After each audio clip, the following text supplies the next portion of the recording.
Welcome to Capital Crew, your trusted source for global geopolitical insights.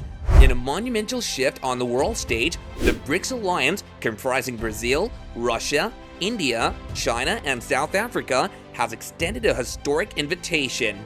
Emerging as a powerful contender in shaping the international order, BRICS is now reaching out to Iran, Saudi Arabia, and Egypt, offering them coveted membership.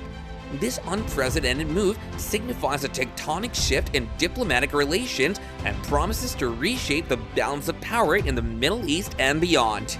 But that's not all. Argentina, Ethiopia, and the United Arab Emirates, or UAE, have also been welcomed into the fold, further solidifying BRICS' position as a formidable alternative to Western-led forums. In this video, we'll delve into the implications of this monumental development, exploring the geopolitical ramifications, economic opportunities, and the potential challenges that this expansion may bring. Join us as we navigate this ever-changing landscape of international politics and diplomacy right here on Capital Crew. In a world still largely dominated by the United States and Europe, the BRICS Club, consisting of Brazil, Russia, India, China, and South Africa, has taken a bold step towards increasing its political and economic influence. On Thursday, the alliance extended invitations to 6 new countries, marking a historic shift in the international order. China and Russia, the heavyweight members of BRICS, have emerged as the primary drivers behind this expansion, aiming to bolster their geopolitical sway. For Russia, the move represents an opportunity to reduce its isolation on the global stage, while China sees it as a chance to extend its political clout. But what makes the development truly remarkable is the eclectic mix of countries that have received invitations. Among the newcomers are 3 Middle Eastern nations, notably Saudi Arabia and Iran, a country that has long been a staunch opponent of American influence and a supporter of Russia's actions in Ukraine. South Africa, a nation with deep-rooted ties to Tehran, also championed Iran's inclusion. However, the decision has created a complex situation for countries like India and Brazil, key leaders of the so-called Global South. They find themselves torn between maintaining their autonomy in international relations and forging closer ties with Washington and Beijing. The BRICS alliance, though seemingly incongruent in its composition, shares a common desire: to reshape the global financial and governing system. Their vision is one that emphasizes openness and reduced reliance on American politics and the dominance of the US dollar.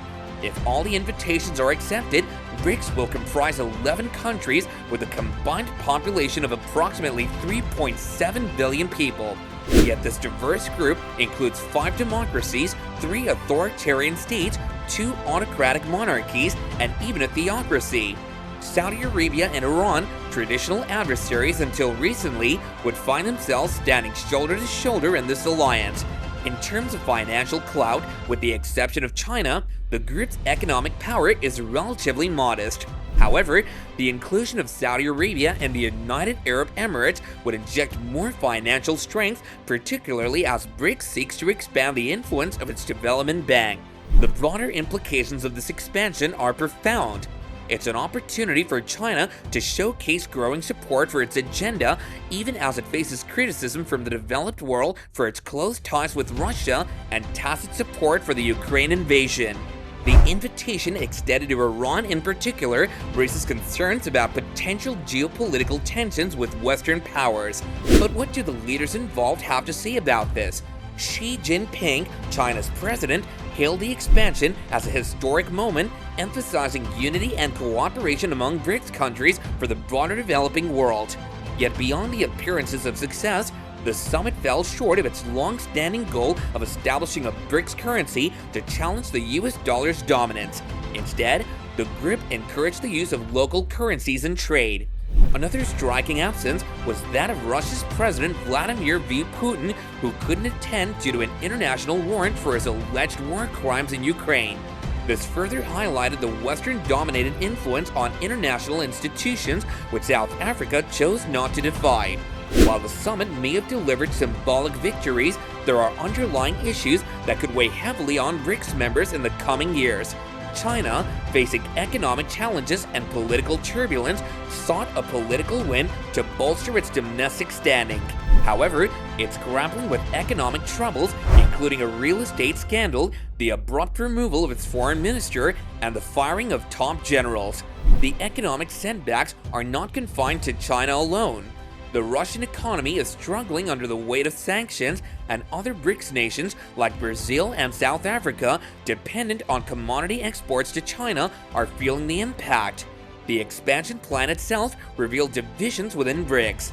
China's enthusiasm to move rapidly clashed with the caution voiced by several leaders who warned against returning to a divisive global order reminiscent of the Cold War.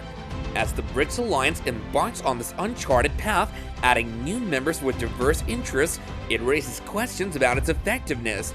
Is it a platform held together merely by anti-Western sentiment, as some critics suggest, or is it genuinely striving for inclusivity and change in the global order, as proponents argue? The inclusion of Iran alongside Saudi Arabia, despite their complex relationship with the United States, sends a powerful message about evolving geopolitical dynamics.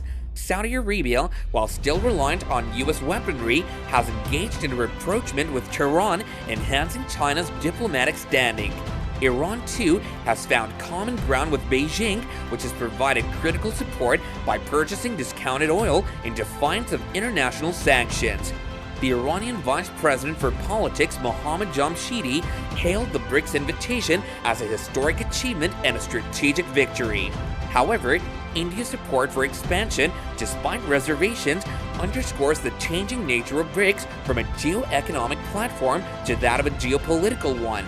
The United States, meanwhile, remains cautious, with the White House National Security Advisor emphasizing that they don't see BRICS evolving into a geopolitical rival. In the end, the interest shown by numerous developing countries in joining BRICS serves as a wake-up call to the West. It underscores the appeal of China's values-neutral globalization and highlights the shortcomings of Western efforts to build a more inclusive international order. And that wraps up our in-depth analysis of the BRICS Alliance's historic expansion here on Capital Crew. We've explored the intricacies of this geopolitical milestone and its potential ramifications for the global stage. As always, stay tuned for Capital Crew for the latest updates on critical global developments and insightful commentary. Don't forget to subscribe to our channel to ensure you never miss an episode ever again. Thanks a lot for joining us today, and we'll catch you again in the next episode right here on Capital Crew.